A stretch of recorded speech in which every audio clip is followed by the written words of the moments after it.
You speak basic English but struggle to speak English fluently. You are stuck with basic English phrases, and that is the problem because that hampers your English fluency. But never mind. Hey, I'm Kaushik and you are watching Kaushik's Everyday English.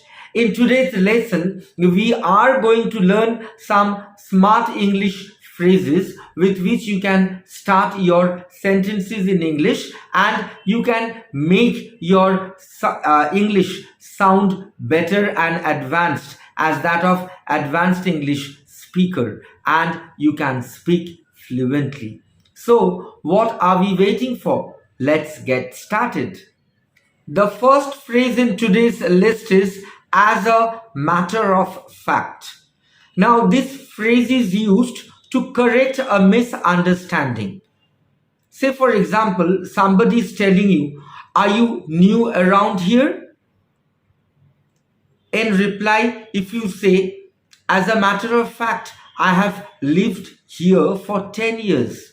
So that means you are trying to correct his misunderstanding that you are not a new person in this locality, rather you have been staying in this locality since 10 years.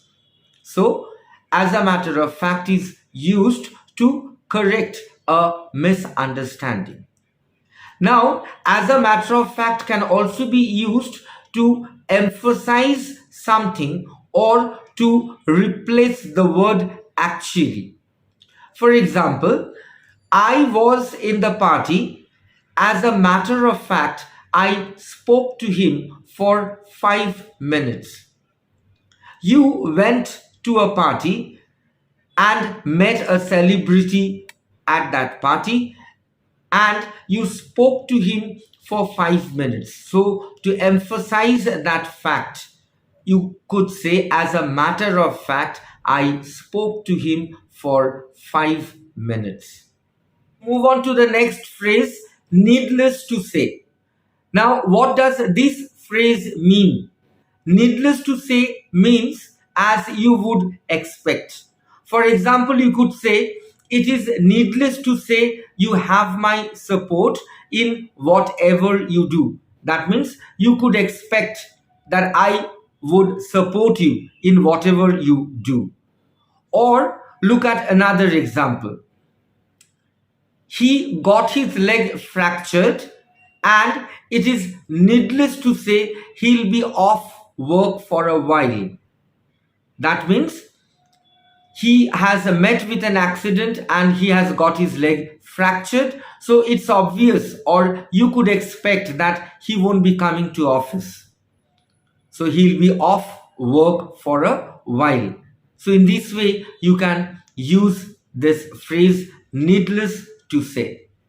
Look at the next phrase, come what may.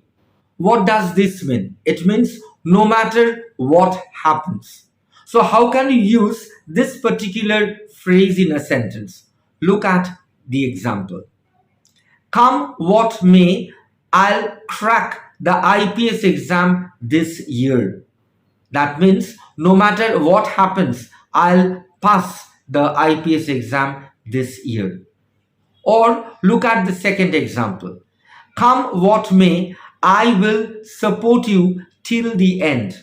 That means no matter what happens, even if no one supports you, I will be the one who is going to support you till the end. So no matter what happens, I'll support you. Let's move on to the next word, apparently. Now, what does apparently mean? It means as far as I know, or it also means obviously. So I'll show you both the applications. Look at the first example. There is a rumor that she has resigned, but apparently it's not true. Say, for example, you were talking about one of your colleagues, and there is a rumor that she is leaving the job, but as far as you know, it's not true. So in that case, you can use apparently. Look at the second example. the flight was delayed apparently due to the fog. In Delhi, especially in winter, many of the morning flights either get delayed or get cancelled because of the fog. So over here, apparently is used to mean obviously, that it is obviously due to the fog that the flight got delayed. Here is the next phrase in today's list, just in case.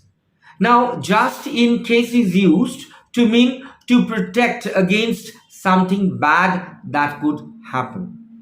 For example, you could say, just in case he gets violent, I'll call the police. That means if he gets violent, you are talking about a person, and if he gets violent, in that case, to protect against something bad like violence that could happen, you will call the police. So in this way, you can use this phrase just in case. But just in case can also be used to mean to have a backup plan. To have a backup plan. That means if your first plan fails, then you have got a support of the second plan. Say, for example, you could say,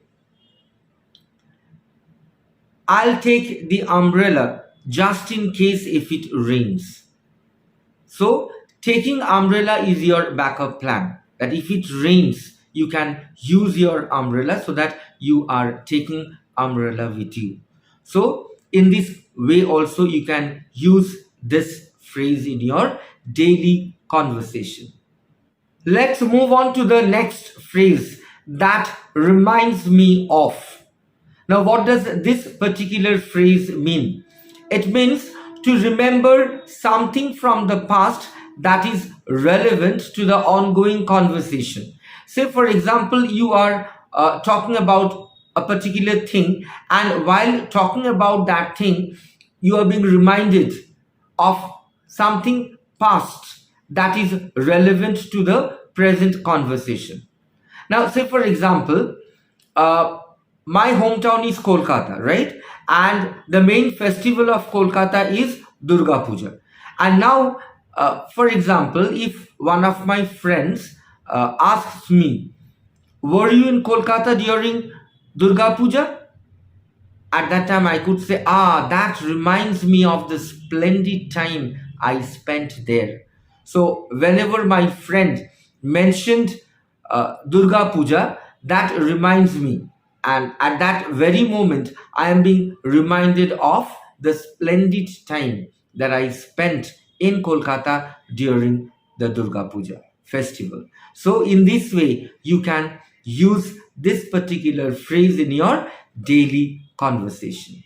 Friends, this is for today, and I hope you have enjoyed today's session and you have learned the English phrases so that you can use these phrases in your daily conversation.